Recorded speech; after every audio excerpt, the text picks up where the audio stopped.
कोराळा बाजार येथील शिक्षिका सुनंदा जेहुघाले विद्यार्थी यांच्या आवाजावरून घेतात हजेरी।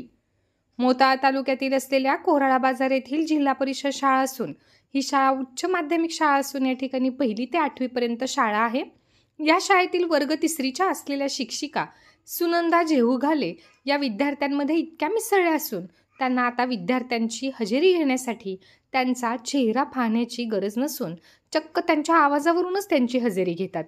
त्यामुळे शिक्षक असावा तर असा शिक्षक हा दिवसभर विद्यार्थ्यांमध्ये असतो, त्यामुळे विद्यार्थ्यांमध्ये एकाग्रिक होऊन प्रत्येक विद्यार्थ्यांचा आवाज त्याच्या कानी पडत असतो आणि याच आवाजावरून आता 35 विद्यार्थ्यांना समोरासमोर हजेरी न घेता चक्क पाठीमागे उभे करून त्यांच्या आवाजावरून या ठिकाणी विद्यार्थ्यांची हजेरी घेतली जाते। एकीकडे जिल्हा परिषद शाळा ह्या बंद पडण्याच्या मार्गावर असून विद्यार्थ्यांची पटसंख्या सुद्धा या ठिकाणी मोठ्या प्रमाणात कमी होत आहे। मात्र कोराळा बाजार जिल्हा परिषद शाळा याला अपवाद असून या शाळेमध्ये 1ली ते 8वी पर्यंत असलेल्या विद्यार्थ्यांमध्ये 200 विद्यार्थी संख्या असून वर्ग 3च्या असलेल्या या उपक्रमामध्ये जवळपास 35 विद्यार्थी या ठिकाणी पाहायला मिळतात। या 35 विद्यार्थ्यांच्या आवाजावरून या ठिकाणी त्या शिक्षिका त्यांची हजेरी घेतात। त्यामुळे ह्या शिक्षिका या विद्यार्थ्यांमध्ये किती एकाग्र झाल्या आहेत हे यावरून दिसून येते। नमस्कार, मी कुमारी सुनंदा भास्करराव जेहुघाले।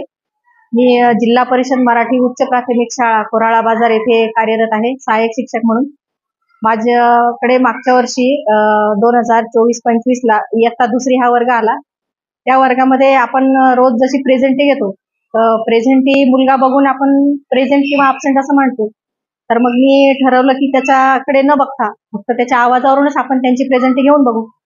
तर असं करून प्रत्येकाच्या आवाजावरूनच मी रोज त्यांची प्रेझेंटी घेते आणि मला तो आवाज ओळखायला सुद्धा येतो।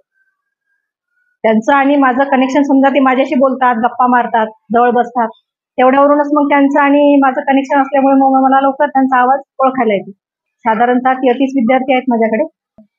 सहज म्हणजे मुलं कसे बोलतात तर मग ते वेगवेगळे आवाज काढायचे एक दिवस, मग सहज मग तो आवाज जरी वेगळा काढत असले तरी हा आवाज कोण काढतो हे मी ओळखायचे। त्यावरून ही संकल्पना सुचली।